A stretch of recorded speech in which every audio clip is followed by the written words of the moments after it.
Hey everyone, and welcome to your next episode of this Spiritual Tea podcast with me, your host Lex.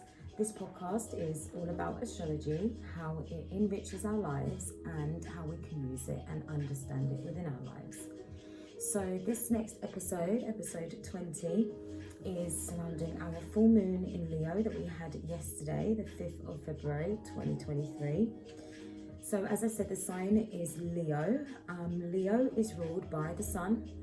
The sun indicates the energy and the enlightenment vibration, basically. So that is what the sun gives us naturally. Leo also rules the 5th house in the housing system of the astrological chart. And the 5th house pertains to creation, procreation, and also recreation. So how we have fun, who we create with, what we create, things like that. Leo is associated with courage, and the word for Leo is I will. Leo also rules the heart, the spine, and the upper back. And it's also heavily connected to showmanship. So that is some of the traits that Leo carries. The sun is a masculine energy. The sun naturally holds a masculine energy to it. So if we look at the energy of the 5th house and the number, also the numerology of number 5, it's actually deeply rooted in change. So big major changes, and that is the focus of this update and reading today. So big significant changes. So these changes will be things that have already happened, that have or beginning to happen at this point. So you should start to see something around that area. So if you are a person that's regularly seeing like 5s or multiples of 5s, like 55 or 555, you can basically take it as a clear message from the universe that change is imminent and it's also ahead. 5 is also quite a fast moving energy, and it's no different for the full moon. All things are connected in spirituality as they are here. So the sun, the fact that the sun gives us enlightenment, the fact that Leo is ruled by the sun. There's also a lot of ego when it comes to the sign of Leo. But when it comes to the word ego, there's always a need for ego in life. If we're going to get anywhere, we have to have a certain level of ego. But as I always mention on this show, everything in our world, the world, Earth, it comes down to duality and free will. So we will always have a choice of how to use our ego. We can use it for negative or we can use it for positive. It's really that simple. So just bear with me a second. So the planet. So the ego with the sun, and also the fact that it's a fire energy as well. Leo being one of the second fire sign out of the 3 of them. There's an energy around this masculine full moon of masculine cleansing. So there's a strong energy of our masculines going through some deeper emotional cleansing and changes as it pertains to these things. Showmanship, ego, and their general overall will. And obviously we all carry masculine and feminine energies. So let's say, for example, you have got a heavy masculine energy in your birth chart. Your ego may have been tested recently. You may have felt sort of under attack and certain things like that. the same will resonate for you, even if you're a woman or even if you're a man. So these things are brought up to us for one reason or another, something that we need to still look at and, you know, clear out of our system, basically, in some sort of way. So this full moon in particular is clearly asking all of us to check our ego and allow the necessary parts of it to die in order for a new, healthier egos to submerge. Change is a very natural part of life, and how we respond and react to it is a choice, as I said before. So we're just being asked mainly to use our minds wisely in this time. Take deep breaths, you know, go with the flow as much as you possibly can, and be inspired by the Leo energy, the positive attributes of Leo, you know, the creativity, the focus, the involvement in communities, the engagement that Leo energy has. It's very, very good at all of those things. Ideas, getting things off the ground. They're extremely hard-working sign, with them being a fixed sign. There's also an element of bravery, but they can also be too stubborn and too independent. So the aspects there that we have to work with, or at least look at about ourselves, you know, we don't have to spend, you know, if you're busy, I get it, but at least look at those words and understand how for yourself they are perceived and being put out. So I think that's always important. And, you know, in our culture, we just call it checking ourselves. Yeah, so we're going to just check ourselves every now and again to make sure things are in check and we're not doing too much, you know, because when we start to do too much, it then has a negative effect on the people around us. And so that obviously is something that would need to be, you know, managed in an appropriate way. So don't forget to dream. Your dreams in particular could be very strong at the minute. You could be having lots of dreams at the minute. And if you are, that's fine. If you are able to remember, write them down. Try and, you know, figure out what's at the root of these dreams or why you might be having them. Yeah, and also with the dreaming things, you know, a lot of the time, you know, especially when we've got Pisces energy around us as well, we can be quite dreamy throughout the day and things like that. If we're going into those moments and we catch ourselves daydreaming about negative things or negative outcomes, it's a sure, you know, it's as sure as the sun that you can 100% turn the feeling on its head. Try and find the positive and or at least the enlightenment. You know, a lot of the time when it's like me and my friends will make a joke about it because we're like, right, you know, we've been put through this whole thing just to realize like a 4-word sentence.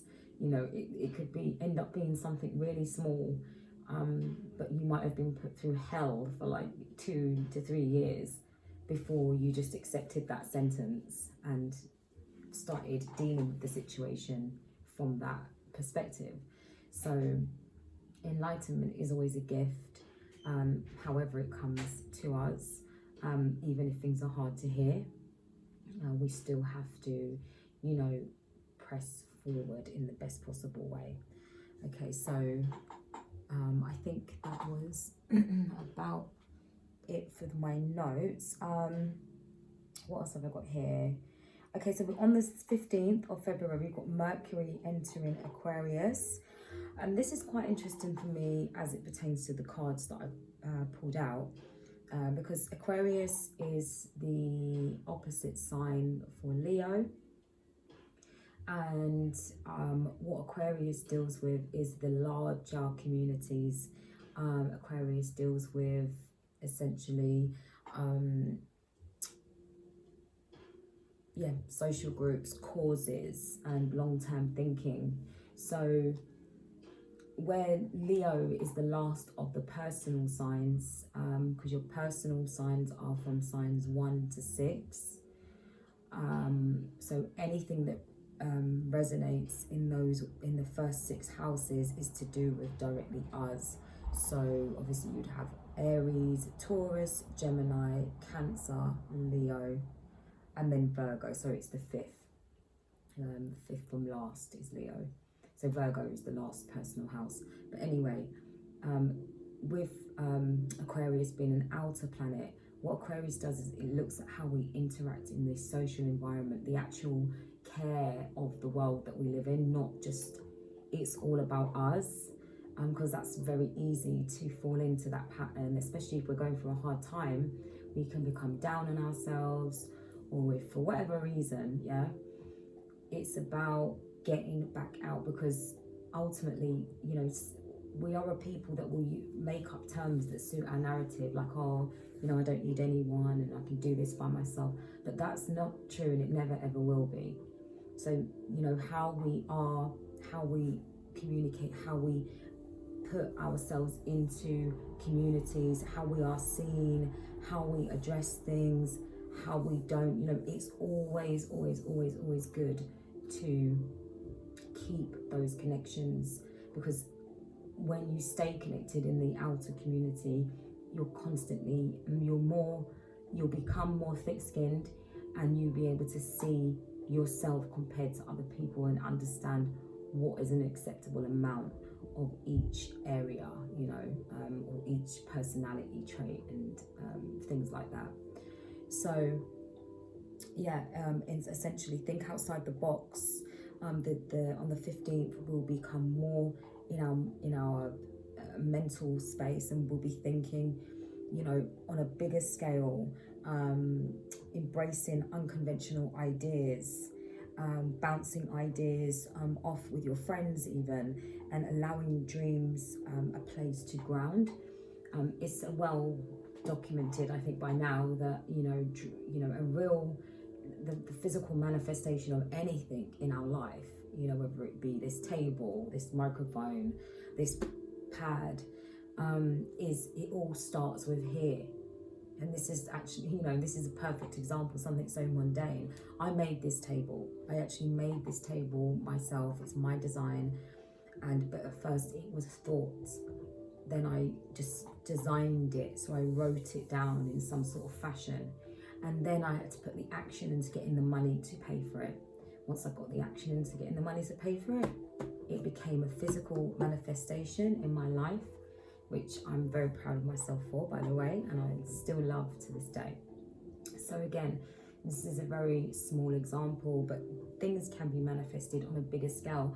Biggest thing that you would have to do when it comes to manifestation, for those of you that are interested, is the heart space needs to be genuine, and it will accelerate when you've got, you know, like when somebody gives you something, yeah, and your heart is so happy and you feel so happy, or maybe someone says something, you know, it could be whatever floats your boat, right? But your heart just feels like gleed up.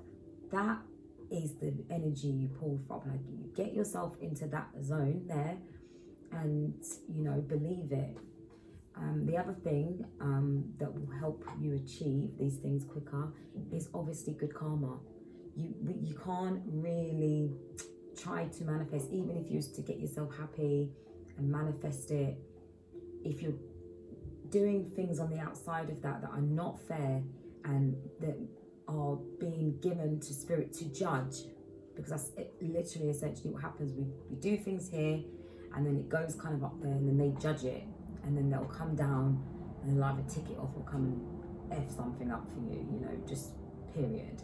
So these are the kind of things that we need to think about if we want to stay in a good alignment with what's really for us.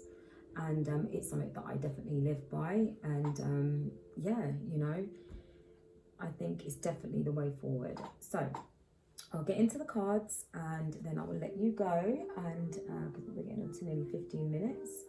So the cards that I pulled was Space, Ether, which is essentially the ether energy, the cosmos, and it actually says on here the symbols are stars, full moons, circle, reflection, and the constellations, and it rules the throat, the neck, and the thyroid and the pineal glands.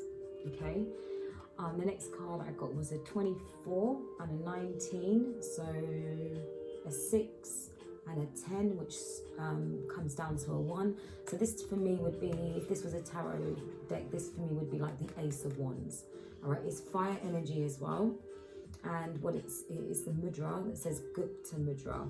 And this mudra assists with spiritual discipline, transformation, and willpower. I mean, perfect, because again, Leo is will. Okay, so as I said, the element is fire. And the focus for this mudra is, I assimilate all of life's events with ease and grace. I assimilate all of life's events with ease and grace. So essentially,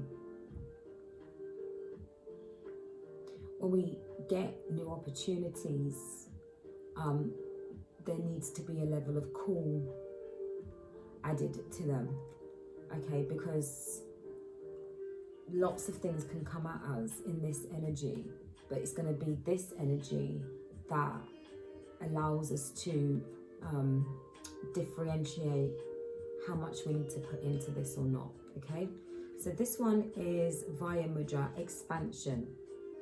Okay, this assists with lightness, ease, and appreciation. Again, so we're getting that sort of ease, having lightness, allowing things to fold unnaturally is what I'm getting from these two cards together.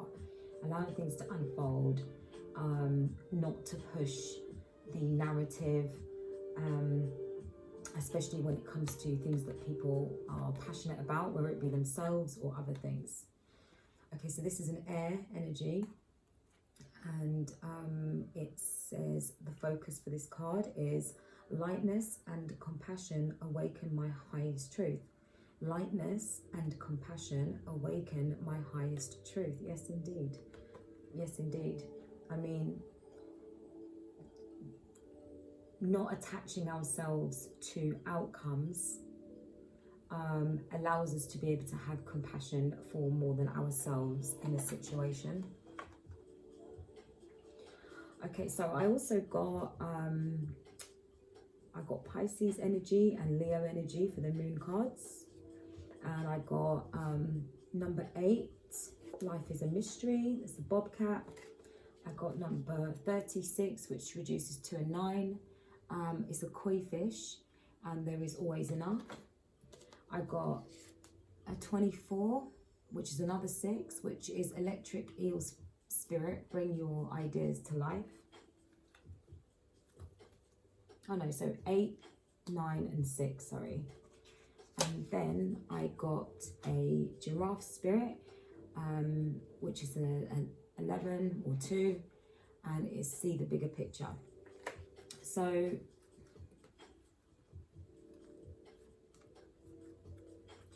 you know, we never know if we're ever going to get to where we think that we want to get to. We never ever know. Life is a mystery, and it will always be. We don't know anything. We don't know when we're going to go. We don't know how long we've got. We just don't know. So in the meantime, instead of us racking our brains about the mysteries of life and wondering if we'll have enough or get to where we want to get, it's asking us to see the bigger picture when it comes to life. See the bigger picture and use your time in bringing your ideas to life. It's just exactly what I was talking about earlier.